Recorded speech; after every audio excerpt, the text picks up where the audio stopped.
I'm Dwayne Brown. Tonight on KPBS Evening Edition, the U.S. is getting ready to send special operation forces to Syria.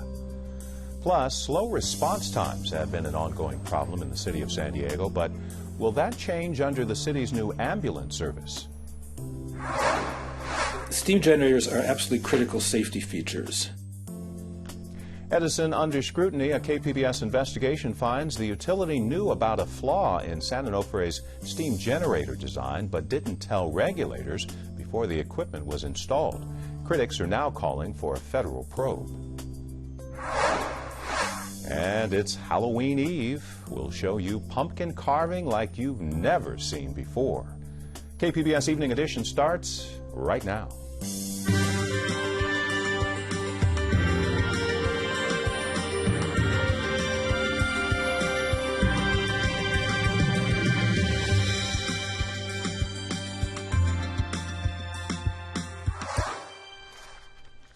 Hi, good evening. Thanks for joining us. Stepping up the fight against the self-proclaimed Islamic State, President Obama plans to send up to 50 U.S. Special Forces to Syria to help local fighters there battle the terrorist group. White House says they are not on a combat mission. No word if any San Diego service members will be deployed. More than 250,000 people have been killed in the Syrian civil war, and millions more have fled the country. Better response times, hopefully. San Diego fire officials are cautiously optimistic tonight after changes in the city's ambulance service. KPBS reporter Steve Walsh with this update. The last several months have not been pretty for San Diego's ambulance service. Earlier in the month, they fined Rural Metro $230,000 for not living up to a contract requirement that they be on scene within 12 minutes, 90% of the time. American Medical Resources announced they have finalized a deal to buy Rural Metro. Fire Chief Javier Maynard defended Rural Metro's overall record. The challenge we have is they're simply just not meeting the response time requirements. I'm confident AMR is going to change that coming in. It's almost like bringing a well-regarded consultant in to take a look at what you're doing. The head of the firefighters union thinks he understands the root cause. Slight increase in calls, but there is a significant shortage of paramedics in the city of San Diego. The fire department also suffers from a shortage of paramedics. Rural Metro had been offering incentives to hire more people. The union is hoping that AMR steps up that process. The new owners say they are already evaluating service in San Diego. Fire officials say Rural Metro has struggled to meet on-time requirements, especially in the north and far southern parts of the city. Steve Walsh, KPBS News. Conserving water, most of the county's water districts met the state-ordered conservation targets last month, but some with the highest targets to reach fell a little short, including Carlsbad, San Diego, and Fallbrook. The city of San Diego reduced water use by nearly 22%, beating its target of 16%. Between July and September, San Diego's water reduction was nearly 24%. It may be the largest amount of dead trees in California history. Governor Jerry Brown has declared a state of emergency over the loss of millions of trees due to the ongoing drought and pest problems, which raises the risk of wildfire. Trees have been dying out, or rather drying out, from San Diego's backcountry to the Torrey Pines Reserve. The governor is pushing state and local officials to combat the problem, asking also for federal funding to help. Well, help is on the way for victims of this summer's devastating wildfires. Federal authorities approved more than $20 million in disaster aid for victims of two destructive Northern California wildfires that killed 6 people and forced thousands to evacuate their homes. Half of the money is for low-interest loans for businesses and neighbors in the area. A new state law aims to help immigrant crime victims. It requires law enforcement help them obtain a special visa in return for their help with criminal investigations. California's Attorney General released guidance on the law this week, saying investigators must fill out visa paperwork within a certain time frame. San Diego Police Department says it's reviewing the rules. The law goes into effect at the first of the year. The Center for U.S.-Mexican Studies at UC San Diego held its annual conference today with policymakers and researchers from both sides of the border. They met to discuss how Mexico can improve its economy and security. Talking about Mexico is really vital. San Diego, in some ways, sort of lives with its back to Mexico, and really, I think it's important to sort of turn around and look. He says the two border cities are increasing trade as well as ideas, speakers at the forum said Mexico must improve law enforcement and decrease corruption before it can boost productivity. A new report says Muslim students continue to be bullied because of their faith. The survey comes from the Council on American Islamic Relations. It says Muslim students report being victimized at a far greater rate than other students. 55% of students reported bullying.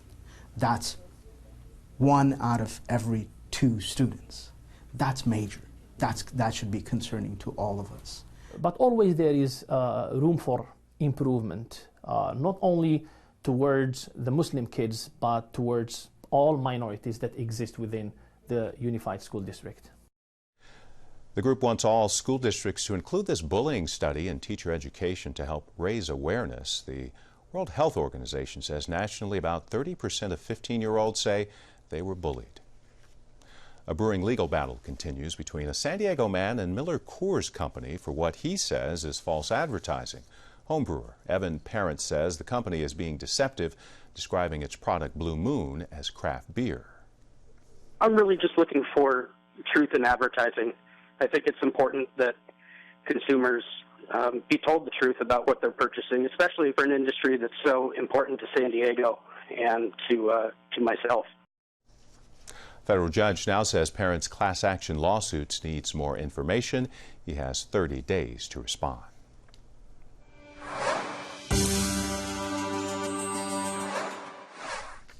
The saga over the failed steam generators at the now shuttered San Onofre nuclear power plant in the North County continues. A KPBS investigation reveals what the plant's owner knew about the equipment before it was installed. Amitha Sharma has the update. 5 Edison managers met with 6 NRC officials on the morning of June 7, 2006 in Rockville, Maryland. It was billed as a high-level overview of the new steam generators for San Onofre. Steam generators are absolutely critical safety features. They are essential to prevent the fuel from melting, and if the fuel does melt, they're essential in preventing the radioactivity from getting out into the environment. But for 19 months before that critical meeting with federal regulators, Edison executives were put on notice of a flaw in the new steam generator design. Steam too hot to handle, known as void fraction, was making its way through the equipment. A consequence could be excessive tube wear. In 2004 and 2005, 3 letters were traded between Edison and steam generator maker Mitsubishi, expressing worry about the matter. Again, Hirsch. This was a deeply disturbing finding, sufficient for them to have a fair amount of correspondence with the vendor for the steam generators. Yet Edison never alerted the NRC about the void fraction problem in its 22-page PowerPoint presentation in June 2006. Hirsch calls the omission conspicuous. To know that you had a problem and to not inform the regulator that you had a problem raises questions about Edison attempting to, in essence, hide something that could have serious safety significance. It did. In January 2012, less than a year after the new steam generators were turned on, the void fraction problem caused a tube to spring a radioactive leak. The leak forced Edison to close San Onofre permanently. Ratepayers were left with a multi-billion-dollar tab that included shutdown costs and compensation to Edison for its lost profits on the plant. Edison spokeswoman Maureen Brown acknowledged to KPBS that void fraction was not discussed at the June 2006 meeting with the NRC. What she said next contradicts the public record. The Edison spokeswoman claims that Mitsubishi assured the utility that void fraction would not be an issue. But according to a report by Mitsubishi, it did consider fixes to the void fraction problem. However, they were not implemented because Edison did not want to impede its ability to avoid a license amendment process. It's during that process that federal regulators evaluate safety risks. The Edison spokeswoman also wrote that, quote, the design errors by Mitsubishi that led to the steam generator failures were not identified until until after the 2012 tube leak. But the NRC, in its own 2013 inspection, found that from the time Edison awarded the steam generator contract to Mitsubishi in 2004 until 2006, there were letters, emails, meeting minutes, action item lists, and internal memos detailing concerns about void fraction. What's more, during Edison's June 2006 presentation to the NRC, the company refers to the equipment design as improved. And yet, the NRC, again, in its own inspection, found that Edison failed to verify the adequacy of its design. San Diego lawyer Mike Aguirre says the company's June 2006 presentation to the NRC is grounds for a federal investigation. It is against the law for a company to misrepresent material information to a safety regulator. And yet, you have the situation here where, there really was a radiation leak right here in our own backyard because our own companies, were not being straight. And what people have to understand, there has not been one single person placed under oath and examined about what happened. If you had a minor car accident in San Diego, there would be a more thorough investigation than what happened here. Edison has already been cited by the NRC for dishonesty. Federal regulators ordered the company to take integrity training after it falsified fire safety records at the nuclear plant between 2001 and 2006. Aguirre says the stakes are even higher because Edison is now in charge of more than 3 million pounds of nuclear waste from San Onofre on the shoreline in San Diego County. Aguirre says if past is prologue with Edison, everyone should be worried. Amita Sharma, KPBS News. Local attorney Corey Briggs announces a ballot initiative and then changes it.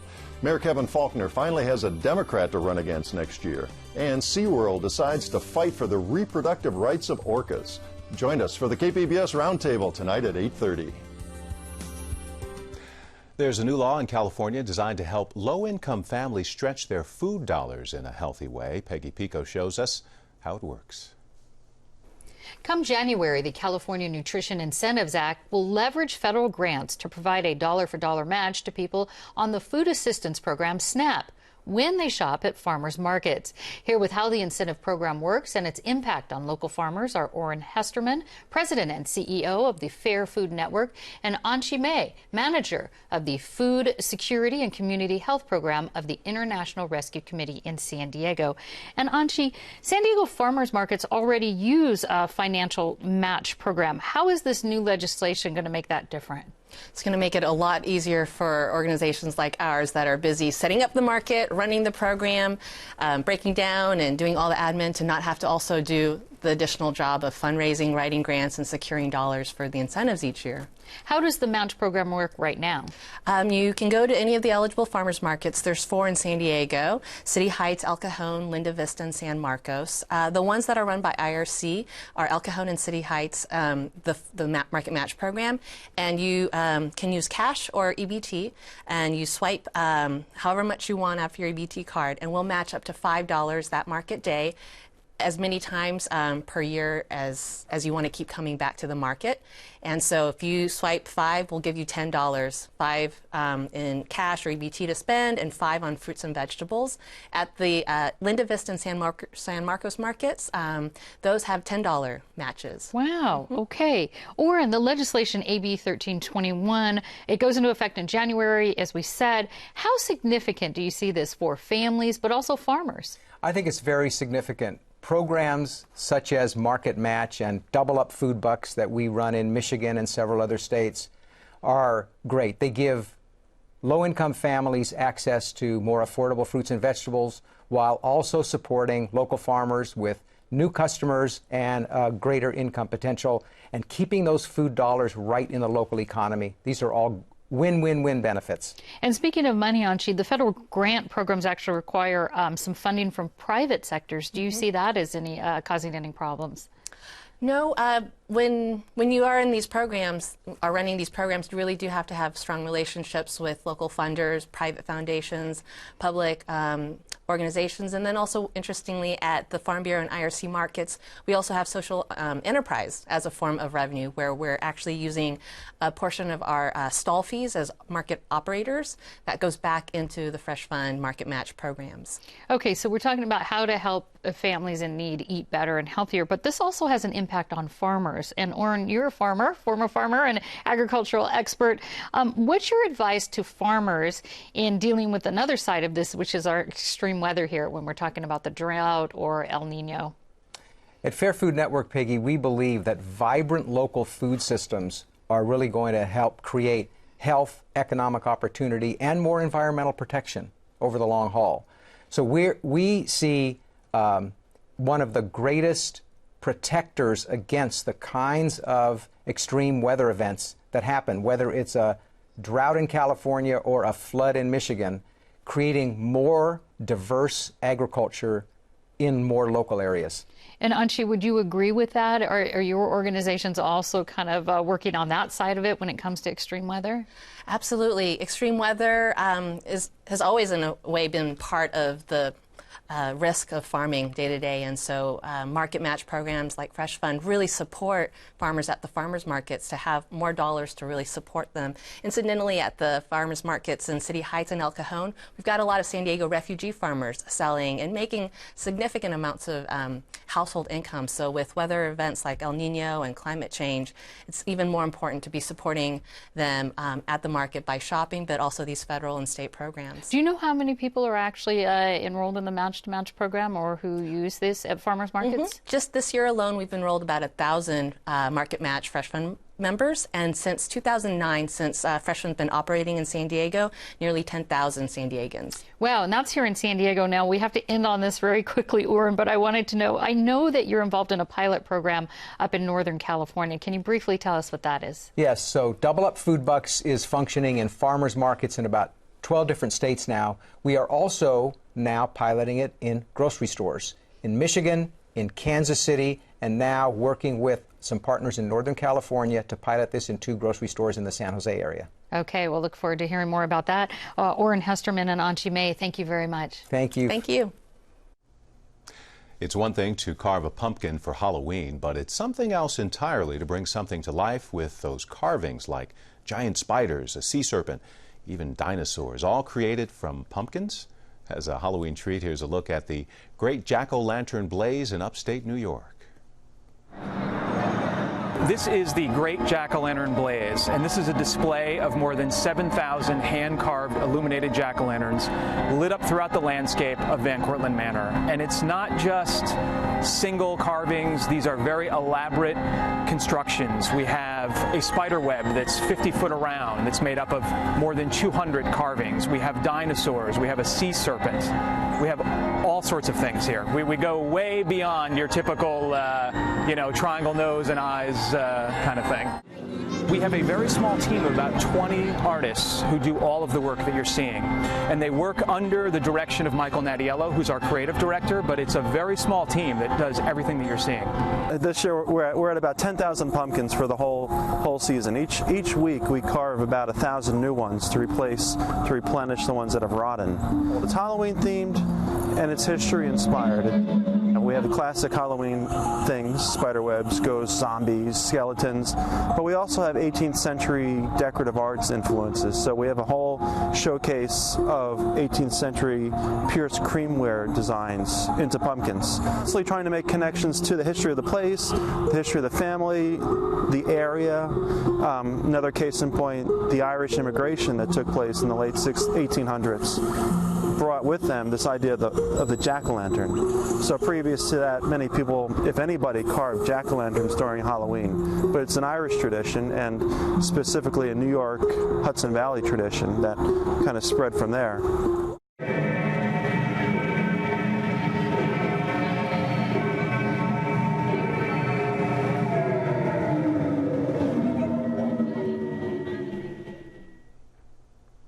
Boo.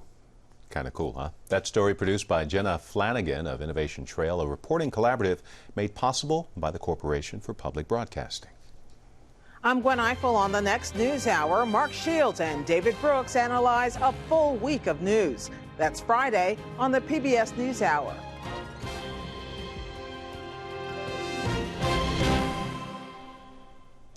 From superheroes to vampires and zombies, kids in costume will be taking to the streets tomorrow for Halloween. But as Peggy Pico finds out, the popularity of zombies may actually tell us something about ourselves and society. Joining us from our North County Bureau with the deeper meaning behind zombies and the horror genre is my guest, Natalie Wilson, professor of literature and women's studies at Cal State University San Marcos and the author of the book Seduced by Twilight, the allure and contradictory messages of the popular saga. Natalie, if you would, give us a brief history of zombies. Where did the idea of the living dead come from? Well, it mainly emerged from Haiti during the time of colonialism and imperialism, and was a figure that represented Haitians as enslaved people. And one of the early films that gave this representation is White Zombie.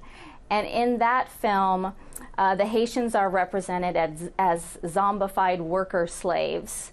And there's this underlying message that should these zombified people revolt or take over, it would pose a threat to white society, white rule, and in particular to white America. There's a female from New York that is in Haiti, and this zombiedom is threatening her safety. So we'll come back to that issue of race in just a moment, but how did the zombies go from Haitian folklore to this film and then finally make it so popular here in our pop culture today? Right. Well, George Romero is usually considered very key in terms of changing the figure of the zombie and bringing it to the United States. So his 1968 film, Night of the Living Dead, as well as his many subsequent films, are icons of the genre. And he has used the zombie in a different way. The zombie is much more infectious, it spreads, it becomes a sort of apocalyptic character, and it's often decaying and being associated with death. And he's used this figure very politically, I would say, in all of his films to explore, firstly, the Vietnam War in his first film and racism, consumer capitalism in his second film. One of his more recent zombie films, Land of the Dead, really spoke to the war in Iraq as well as the wealth divide that has happened in the United States. Well, you know, many of us know about the popular TV show The Walking Dead. There's graphic novels, there's video games. So why did these zombies continue to be so popular? I think one of the reasons the zombie is such a popular figure is because it is a very permeable metaphor. It can be represented in so many different ways. And The Walking Dead, I would say, in a sense, is representing humans as more monstrous and malicious than the zombies themselves. And we do have this emergence of zombies that are more sentient, that have a consciousness, that are sympathetic. So there seems to be this exploration of how monstrous are we as humans and what things are we causing, and perhaps these things we define as monstrous and dangerous when we're actually the real danger. I see. Now, you're currently co-authoring a book on the feminist perspective of zombies, vampires, and witches. How does the horror genre intersect with feminism? Well, I think one thing is that women have been historically represented as sort of the monstrous sex. And here we can think of Medusa, the witch, demonic females, as well as the monstrous mother. So, in effect, horror has been a genre, both in literature and film and folklore, that often represents women as dangerous and infectious. So that representation is certainly of interest to feminism. But more generally, feminism is about social justice and equality for all people, and respecting difference and giving everyone equal opportunity. And the horror genre is something that is often perpetuating ideas that certain people don't deserve that. Certain people are other and dangerous. Therefore, it's sort of a key site to look at, because I do think it is a genre which has a lot to say about inequality and social injustice and how people learn to fear those represented as other than them. Professor Natalie Wilson, thank you and happy Halloween Eve. You too. Thank you so much for having me.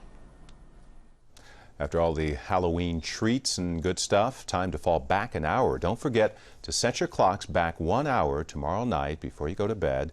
We're headed into the daylight saving time. And we're also headed for a gradual cooling trend in San Diego, looking at mostly mid to low 70s over the next few days along the coast, dropping back into the 70s by Monday for the inland valleys. Plenty of sunshine in the mountain areas, mostly in the 70s there, and mostly in the upper 80s if you're headed for the desert.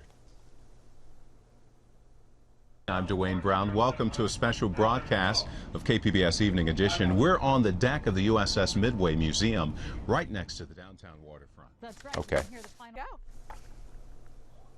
I told you it's a little chilly.